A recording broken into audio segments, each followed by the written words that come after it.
नमस्कार, मैं हूं पवन कुमार चौधरी और आप देख रहे हैं स्टार ब्लू न्यूज़। चैनल पर पहली बार आए तो चैनल को अभी सब्सक्राइब करें, वीडियो को लाइक करें और अधिक से अधिक शेयर करें। बिहार में प्रीपेड मीटर को लेकर कई बड़े सवाल खड़े हो रहे थे और प्रीपेड मीटर को लेकर इसमें जो खामियां हैं और जिस तरह से प्रीपेड मीटर की आड़ में बिहार की जो जनता है उसको लूटा जा रहा है, इस तरह के दावों के साथ लगातार इलेक्ट्रिक प्रीपेड मीटर के खिलाफ आवाज बुलंद करने वाले एनसीपी शरद चंद्र पवार गुट के वरीय नेता संजय केसरी जी के द्वारा जिस तरह से दावे किए जा रहे थे, जो आरोप लगाए जा रहे थे, अब कहीं ना कहीं यह साबित होता दिख रहा है और कहीं ना कहीं इलेक्ट्रिक प्रीपेड मीटर की आड़ में किस तरह से पूरे बिहार में एक बड़े घोटाले को अंजाम दिया जा रहा था, इसका अब खुलासा हो चुका है। इन सभी मुद्दों पर बातचीत करने के लिए हमारे साथ मौजूद है एनसीपी नेता संजय केसरी जी। केसरी जी, जिस तरह से आप लगातार इलेक्ट्रिक प्रीपेड मीटर को लेकर इसके खिलाफ एक बड़े स्तर से आप विरोध प्रदर्शन कर रहे थे, लगातार ये दावा कर रहे थे कि इलेक्ट्रिक प्रीपेड मीटर की आड़ में बिहार में एक बड़ा घोटाला किया जा रहा है और जनता के पैसे को लूटने का प्रयास किया जा रहा है। तो क्या लगता है कि आज संजीव हंस का जो मामला उजागर हुआ है, उससे कहीं ना कहीं बिहार सरकार पूरी तरह से एक्सपोज हो चुकी है? देखिए पवन जी, जब स्मार्ट प्रीपेड मीटर जबरन बिहार में लगाया जा रहा था तो हमने इस पर आपत्ति दर्ज किया। जो भी लोग प्रीपेड मीटर नहीं लगवाना चाहते थे उसको बिजली विभाग कहता था आप बिजली चोरी करते हैं और आपको लगाना होगा। पुलिस को लेके भय का, डर का, दहशत में लोगों को लाकर प्रीपेड मीटर बहुत से जगहों पर लगा दिया गया।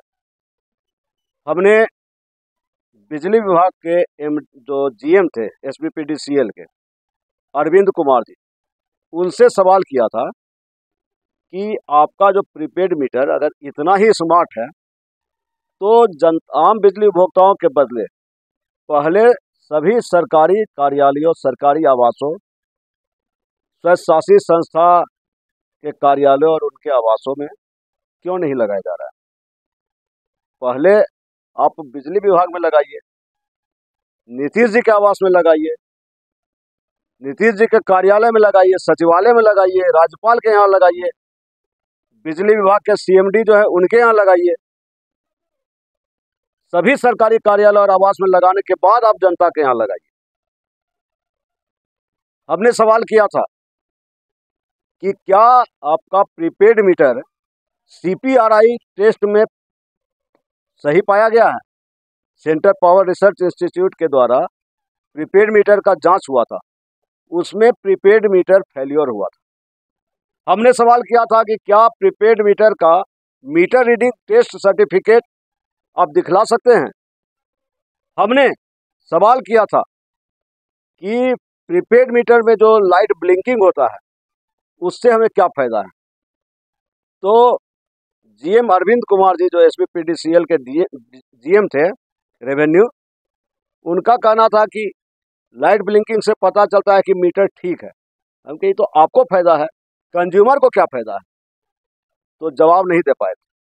हमने कहा था कि जीनस कंपनी का कहना है कि 3200 ब्लिंकिंग पर 1 यूनिट का लोड पड़ता है, 24 घंटा में 3200 ब्लिंकिंग हो जाता है, यानी 1 यूनिट का लोड 1 दिन में उपभोक्ताओं को पड़ता है। बिहार में 2 करोड़ बिजली उपभोक्ता है, बिहार में 2 करोड़ बिजली उपभोक्ता है। तो सिर्फ लाइट ब्लिंकिंग से बिजली कंपनी को, एसबीपीडीसीएल और एनवीपीडीसीएल को 2 करोड़ यूनिट का 1 दिन में फायदा। अगर 6 रुपया प्रति यूनिट के हिसाब से देखा जाए तो 12 करोड़ रुपया 1 दिन में बिजली कंपनी को सिर्फ लाइट ब्लिंकिंग। तो 365 दिन में कितना अरब रुपया, इसका जवाब नहीं दे पाए। हमने कहा था, सवाल उठाया था कि एक प्रीपेड मीटर का दाम 8,000 रुपया है। 2 करोड़ बिजली उपभोक्ता यानी 16,000 करोड़ प्रीपेड मीटर खरीदने के लिए बिहार सरकार कहाँ से फंड ला रही है? अगर बिहार सरकार को इतना पैसा है तो रोजगार परक काम क्यों नहीं किया जा रहा है? प्रीपेड मीटर आज लगाया जा रहा है, कल डिजिटल मीटर था। और आपको बता दें पवन जी कि प्रीपेड मीटर खरीदने में 30% कमीशन है। तो 16,000 करोड़ रुपये का प्रीपेड मीटर खरीदना यानी 4,800 करोड़ रुपया प्रीपेड मीटर खरीदने में कमीशन, हमने उस समय सवाल उठाया था। और आज हमारा सवाल सबूत के साथ इसका जवाब मिल गया हमारे सवाल का।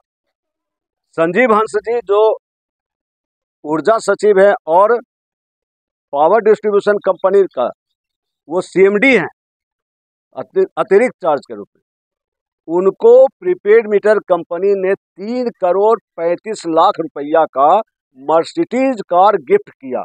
ये बात खुल गई है। 3 करोड़ 35 लाख रुपया का Mercedes car prepaid meter company ने संजीव हंस को गिफ्ट किया है।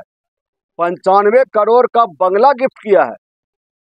तो जो बात सामने आ गई पवन जी, 3 करोड़ 35 लाख और 55 का मर्सिडीज गाड़ी और 95 करोड़ का बंगला, यानी 100 करोड़ तो सिर्फ ये 2 आइटम में। कितने हजार करोड़, जो हम 4,800 करोड़ का जो कमीशन का बात कर रहे थे, तो संजीव हंस के यहाँ जब इतना खुलासा हुआ, अभी खुलासा होना बाकी है, लगभग 20, 30, 50 गुना खुलासा होना बाकी है अभी। तो जब संजीव हंस के यहाँ इतना पकड़ा रहा है, तो जो ऊर्जा मंत्री थे विजेंद्र यादव, उसके यहाँ ईडी का रेट पड़ेगा तो कितना ज्यादा पैसा पकड़ेगा। और जो घोटालों का सरदार है नीतीश कुमार, उसके यहाँ कितना हजार करोड़ का घोटाला पकड़ाएगा अगर ईडी सही ढंग से जांच कर ले तो। यह अलग बात है कि राजनीतिक कारणों से ऊर्जा मंत्री विजेंद्र यादव और मुख्यमंत्री नीतीश कुमार का ईडी जांच नहीं करेगा, ये तय है। आप कह रहे हैं कि नीतीश कुमार के पास हजारों करोड़ रुपया का संपत्ति है, लेकिन नीतीश कुमार के पास तो कोई ऐसा कोई संपत्ति उनके नाम पर तो उतना बड़ा दिख नहीं रहा है। नीतीश कुमार जो अपना स्टेटमेंट देते हैं उसके आधार पर तो नीतीश कुमार के पास उतनी संपत्ति है नहीं। तो ये संपत्ति कहाँ छुपी हुई है? देखिए पवन जी, नीतीश कुमार से बहुत पहले रावण भी हुआ था, बहुत अन्याय कर रहा था, सोना का लंका बना लिया था। परिणाम क्या हुआ? कोई भोगने वाला रहा क्या? जब उसका भोगने वाला नहीं रहा, जब इतना बड़ा परिवार था, तो नीतीश कुमार जी का जो है, व्यक्तिगत रूप में बोलना सही नहीं होगा, हम राजनीतिक कार्यकर्ता हैं, लेकिन भोगने वाला, पाप की कमाई भोगने वाला नहीं रहता है। नीतीश कुमार जी जिस तरह से बिहार को, ये तो सिर्फ बिजली विभाग का पुल धराधर गिर रहा है, हर विभाग में भ्रष्टाचार है। अभी विशेष राज्य का दर्जा के कीमत पर बिहार के अस्मिता और बिहार के हक हुकूक के साथ समझौता करके नीतीश जी ने 56,000 करोड़ या इससे भी कुछ ज्यादा का बिहार को जो मिला है, विशेष राज्य का दर्जा नहीं देकर इतना जो पैसा दिया नीतीश कुमार को मुंह बंद करने के लिए। नीतीश कुमार जी जानते हैं कि आधा पैसा तो इसमें से घोटाला हो जाएगा, उस पैसा से चुनाव लड़के फिर मुख्यमंत्री बनेंगे। तो नीतीश जी क्या हैं और कितना अन्याय कर रहे हैं, कितना पाप कर रहे हैं। आने वाले समय, जैसे अभी लोग उदाहरण देता है ना कि रावण का सोने का लंका भी नहीं रहा था, उसी तरह से लोग मिसाल देगा कि नीतीश कुमार का सुशासन का क्या दुर्गति हुआ, जो भ्रष्टाचार के नींव पर टिका हुआ था। बिजली विभाग के सचिव संजीव हंस पर जो इस तरह की कार्रवाई हुई है, इसके बाद क्या आगे जांच कहीं ना कहीं इसकी आंच जो है नीतीश सरकार के ऊपर भी भविष्य में क्या लगता है आएगी?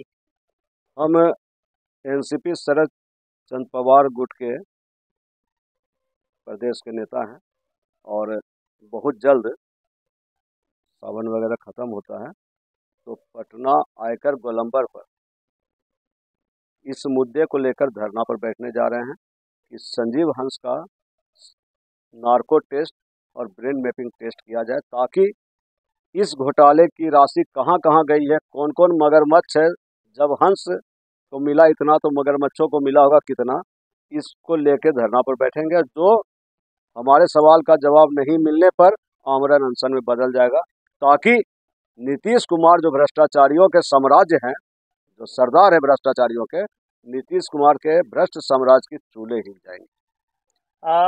बहुत बहुत धन्यवाद। ये थे एनसीपी शरद चंद्र पवार गुट के वरीय नेता संजय केसरी जी, जिन्होंने संजीव हंस जो कि विद्युत विभाग के सचिव है, उनके खिलाफ जो एक बड़ा भ्रष्टाचार का मामला प्रकाश में आया, इस मामले को लेकर आने वाले दिनों में बड़े स्तर पर आंदोलन की तैयारी में है और इस मामले के पीछे संलिप्त सफेद पोशों के खिलाफ जांच को लेकर ये मांग उठाएंगे और देखना है कि इस पर आगे क्या होता है। हम लगातार अपने चैनल के माध्यम से इन खबरों को आप तक पहुंचाते रहेंगे। आप बने रहे हमारे साथ, देखते रहे स्टार ब्लू न्यूज। चैनल पर पहली बार आए तो चैनल को अभी सब्सक्राइब करें, वीडियो को लाइक करें और अधिक से अधिक शेयर करें।